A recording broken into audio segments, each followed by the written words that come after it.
Good morning and welcome back to 10 Minutes of Meaning, our weekly 10 minutes of Mesillas Yesharim, trying to improve ourselves and trying to develop a better and towards a best version of ourselves. I want to thank our series sponsors for the year, our dear friends Chani and Lenny Grunstein, in memory of Mr. Aaron Tambor, Chani's father, Aaron Ben Yitzchak, his neshama sharav and aliyah. If you'd like to sponsor a future shir, please email Lee, L-E-E, at brsonline.org. We are finishing the parak.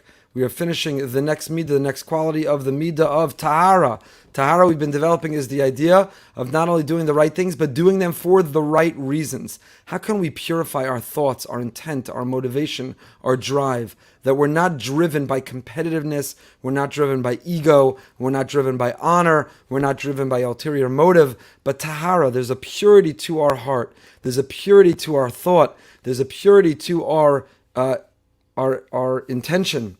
What are the things that are the challenge? What knocks us off course? One of the themes of Mesillas Yesharim, the Ramchal, has consistently reminded us is to not only define what we're trying to achieve and to not only make resolutions and chart a path on how to get there, but to also anticipate and identify what will knock us off course. What are the obstacles and impediments? What are the challenges? Because if all you do is unleash that drive, if all you do is pursue the goal, but you don't anticipate and you don't understand, you don't see before you the challenges, then they will knock us off course. They will trip us up. We will stumble and fall over them. It's been a theme throughout each of the character traits of this 12-step program called Mesillas Yesharim. So what are the obstacles? What are the impediments? What are the challenges? What will knock us off course from achieving this wonderful quality of tahara, from purifying our motive, our intent? And the number one is not being contemplative, not thinking, just running through life, being taken by momentum, not pausing, not stopping, not thinking, not being mindful, not being present. So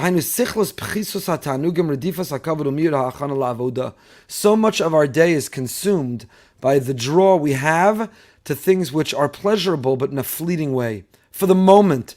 And we're tempted to indulge in them because they provide a momentary joy, a momentary pleasure, a momentary happiness. But as quickly as we experience them and they come, they disappear and they dissipate.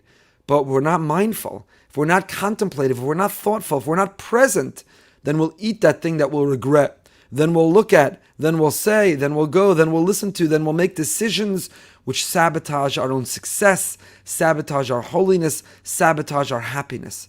How could that be? We're thoughtful, we're brilliant, we're capable, we're human beings, we are the most developed of all creatures, and yet we don't avoid the very things that threaten us, the very things that undermine us. And the reason is a failure of mindfulness, a failure of intention, a failure to be conscientious and conscious in all that we're doing. So a person needs to contemplate and think about. A person needs to have context and perspective on the kryptonite, on the poison, on the contamination, physically, emotionally, mentally, psychologically, spiritually, which, though they might be pleasurable for the moment, ultimately, they're not in our best interest, they're not for our good. Things like honor, feels good in the moment. Ego and honor are inflated. Praise, somebody is posting, sharing, inviting, promoting, feels good in the moment. It's not good for the neshama, it's not good for the soul to be fed, to have an inflated ego, to pursue honor. And ta'anugim, the worldly pleasures, nothing wrong with indulging and enjoying the pleasures of God's world. He wants us to. He holds us accountable and responsible if we fail to.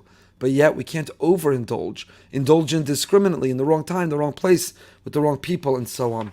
So a person needs to be mindful. A person needs to be contemplative, intentional. A person needs to be thoughtful at the beginning of every day. What are my goals? How do I pursue them? And what will I not allow to knock me off course? If you know that when I come home late at night, I get a late night craving, what do I have in my cabinet or refrigerator? Will I eat it all? Do I need to eat it all? How do I become determined even before the threat or danger arises? Determined who I will be and how I will live so that I can overcome, so that I can persevere, so that I won't give in to that which I know will compromise, will undermine. The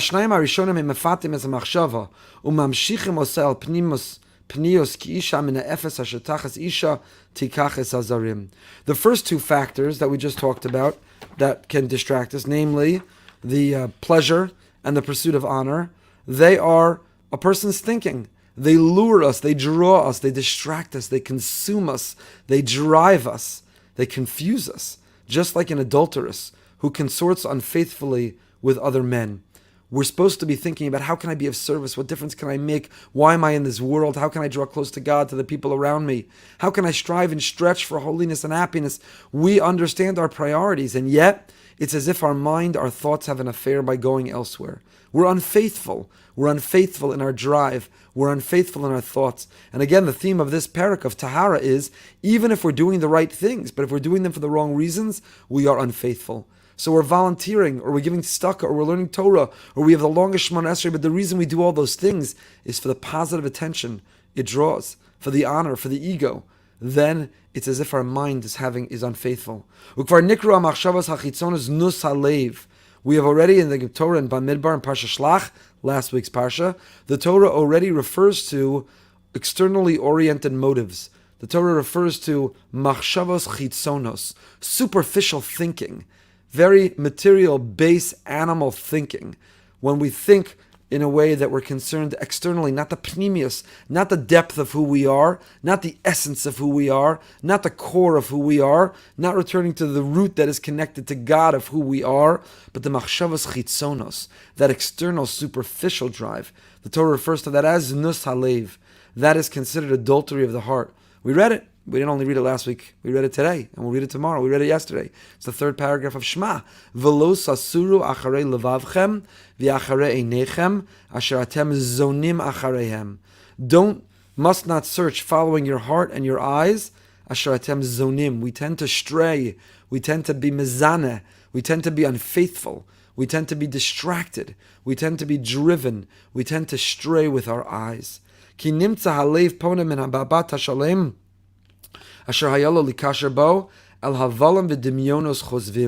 The tendency of the heart is to stray from the ideal perspective, from what we were meant to cleave to and to cling to and to pursue, but we stray from that to vanities and false appearances.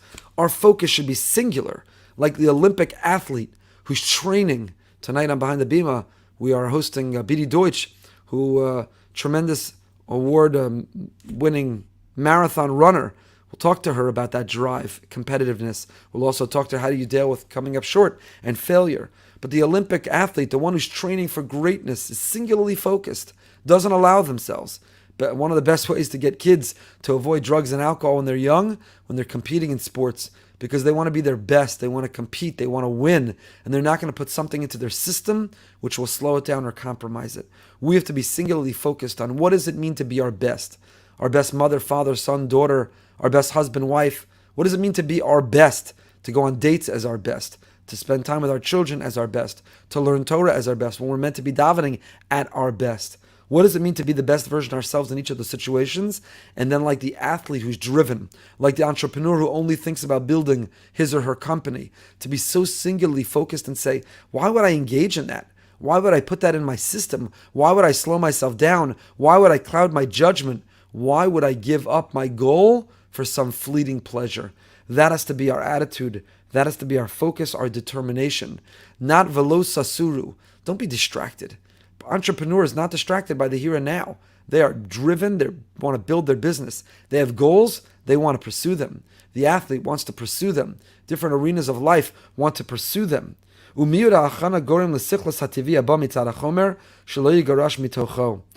latter factor, preparing oneself insufficiently. That's one of the great stumbling blocks or obstacles to living a life of tahara, is to not be prepared.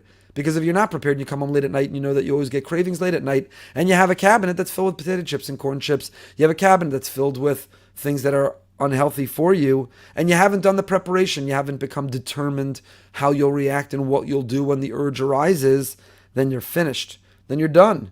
It prevents the removal from what's heart of the innate thoughtlessness that derives from the material world. The thoughtfulness befouls the divine service with its stench. It's sichrono, it's repulsive. It's something which is rotten to its core if we're not prepared. You can't have holiness without preparation. Turn Friday into Erev Shabbos. It means to be prepared, to walk into every meeting, know how we want it to end, to walk into every conversation knowing what is our goal, to walk into every circumstance understanding what am I trying to extract from it, to walk into every vulnerable moment determined how I will overcome. That's what it means to live with tahara, is not just to be focused externally on our actions, but internally on our motivation and drive to be thoughtful and present and contemplative. And when we are, then we can direct ourselves to our best selves. And with that, we conclude Perek Yud Zayin, chapter 17, and we conclude the Midah of Tahara. We will move over. Next week is our last week. We are on next Wednesday morning. It's our last week till after Tisha B'Av. We're going to take a break after next week. Chapter 18, we continue next week. Bebeir Midas Chasidus. Stick with us in 20 minutes for Living with Emunah. Tonight, 9 p.m. We go behind the bima with Bidi Deutsch. Until next time, stay happy, stay healthy, and stay holy.